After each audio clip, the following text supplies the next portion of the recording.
Welcome to Rise Up. I'm Alia Halal. Welcome to Rise Up. I'm Irfan Alamgir. We're joined today with Hadil Elkhouly for our Human Rights Report. Hadil, there's a lot going on in Iran, I think, these days, and we'd like to know more about it from you.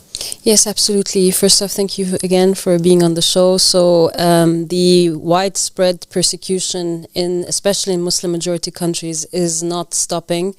Actually, we're seeing it's getting more intense. Governments are literally changing laws, changing legislations only for the purpose of being able to target and crack down on members of the faith specifically. Iran is one of these countries. Malaysia, of course, we've talked about with the ban on the book, and now making it not just a ban, but also making it you can go to prison for having the book.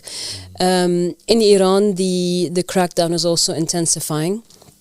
And now members of the faith are being charged with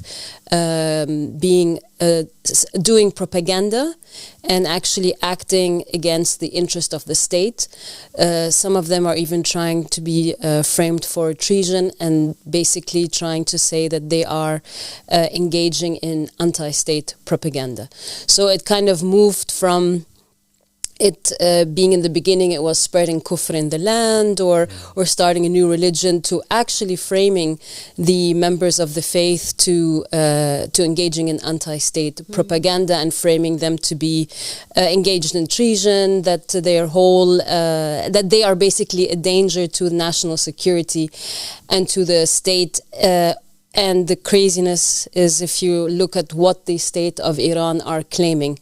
So a faith that's saying Imam Mahdi is here is being framed as like I said, opposing the state, whereas they themselves, that state is claiming to be waiting for Imam Mahdi.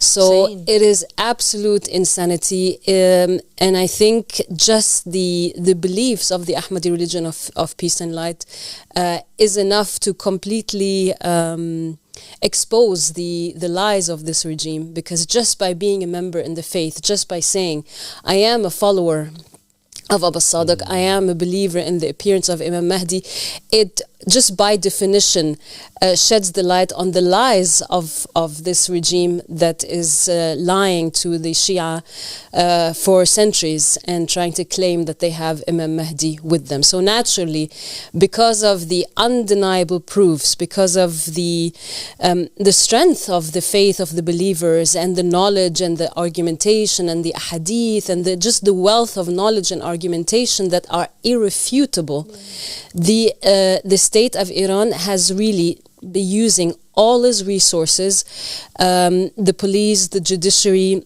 obviously the houses, the religious scholars, media, to attack members of the Ahmadi religion of peace and light, to the point that they even went to such an extent to defame and what they did with the last episode with Qazwini, where he went so far as to Lanatullah alayhum, to have the picture of the Imam alayhi salam on a cake that they ate. Can you believe how despicable, how lowly that is? And it's basically a green light for them to literally incite violence. That is an incitement of violence. It is absolutely, cannot be described in any other way. So if you'd ask me what is the one country that really went to in full extent to attack and fight and terrorize the dawah and the members of the faith, it is for sure Iran. Which is again the insanity, that one state that claims to be following the teachings of the Ahlul Bayt, that claims to await for the arrival of Imam Mahdi. None of the countries ever went to that extent, and like I said, is really hunting down members of the faith and is using really all its resources to fight the dawah and to fight the believers. So if we talk about media, as we've mentioned before, Iran produced a propaganda piece, really defaming the religion, trying to frame it as like a Zionist project that's supported by, or it's backed by agents of the West. And of course, the result of that, it's so dangerous, because the result of that was, obviously it was aired on national TV, TV. So that's one. This is the one where they had Abu Sadiq's image and then the skeleton that comes through it. This is a... Exactly, and they had like the six-pointed star, and so it was an absolute catastrophe. Like, and to the point that when it was aired on national TV, it basically caused family members who are not members of the faith to be so scared, so confused, that they literally started reporting their own family members. I mean, I remember stories of Puria, who was one of the members who successfully, alhamdulillah, fled Iran and claimed asylum in Turkey. He was about to be, he was actually taken forcefully to a mental institution and forced to take psychotic drugs. Other members of the faith, women, their own husbands, literally dragged them. Can you believe the terror? Your family is dragging you to a mental institution and is force-feeding you antipsychotic drugs. It's so terrible. So what do you expect from a regime that is like that? Yes. And so they used the media. Of course, there was a statewide campaign to find the members of the faith, knowing where they are, taking them from their homes. The 50 members who were arrested and taken to Evan, you know, they were arrested as they were trying to flee Iran. That's the madness. So they were obviously persecuted in their homes. They were asking about them in their workplaces, going to their family members to try and pressure the family members to say where they are. So they had no choice. So they were about to flee Iran, and obviously because they were monitoring them, and so they found out and they chased after them and were able to find them just before they were able to flee Iran. Wow. So they could make an example out of them to the rest of the people who dare question the state authority. Yes, of course, but it would never happen. You know, this regime is crumbling. The lies of the so-called marja'iyya is so obvious for everyone to see. And I think their people have enough, you know, believers or non-believers. Like this state is an absolute joke. And completely failed state. It's failed its people. You know, one of the major signs you can see is the widespread poverty. I mean, one of the members here, Sister Zahra from Iran, has spoken a lot about how widespread the use of drugs are for people, how widespread prostitution is for women who have no source of income, do not know how to feed their infant children and have to prostitute themselves to be able to feed their families. That is the so-called state of the marja'iyya. It is absolutely outrageous. And, you know, instead of looking after their people, instead of providing for them safe housing and basic human rights, they are really cannot be described as anything else but a throne of Iblis. That are really now using all their resources to fight the one truth, to fight the dawah of Abu Sadiq alayhi salam, the dawah of Imam Mahdi, because they know that it's completely exposing their lies. Yeah.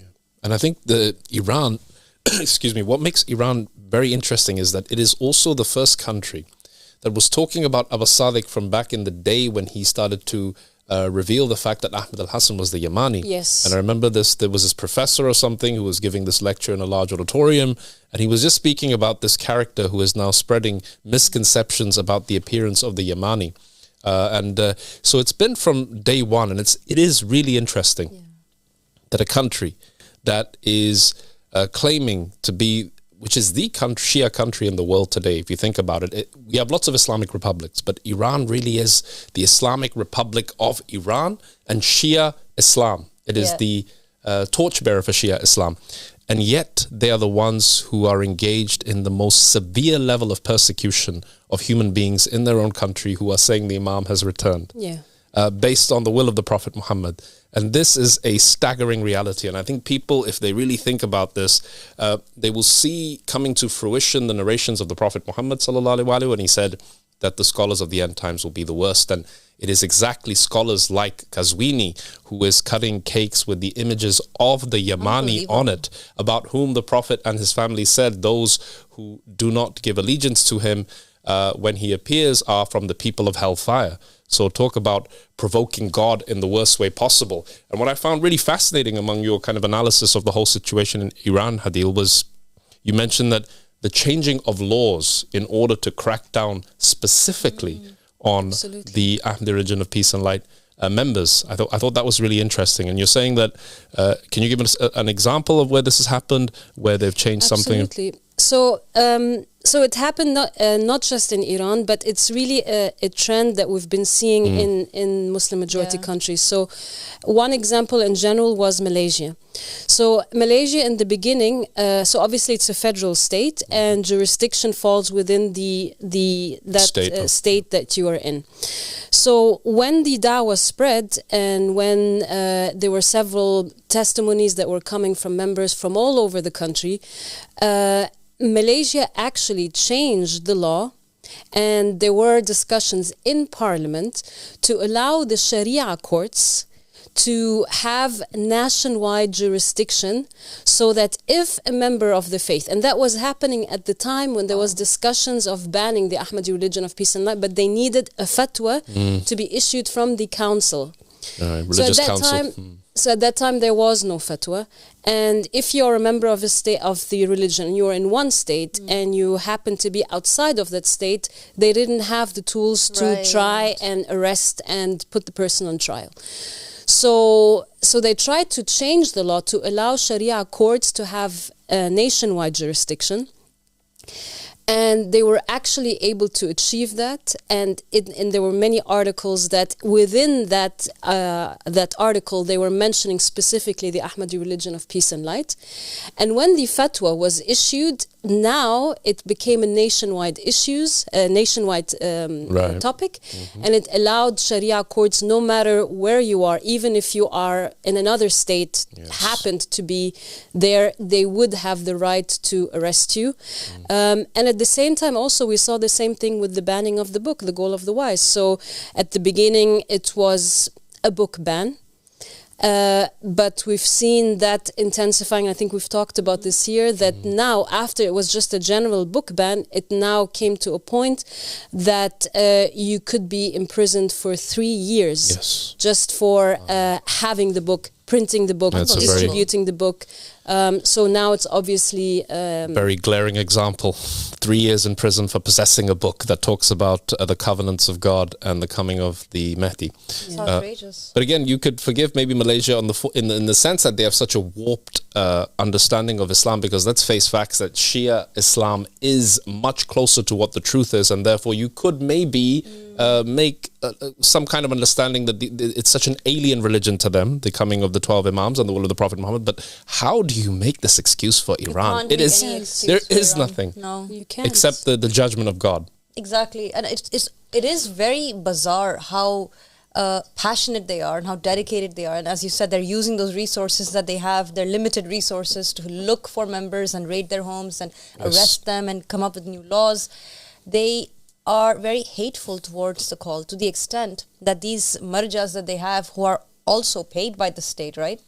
And they have these agendas that they make together, they're actually coming up with such terrible kind of performances, cutting cakes with people's faces on them. I mean, this kind of mockery is so far away from Islam, and is obviously a propaganda that they're trying to show people, look, this is what we're doing.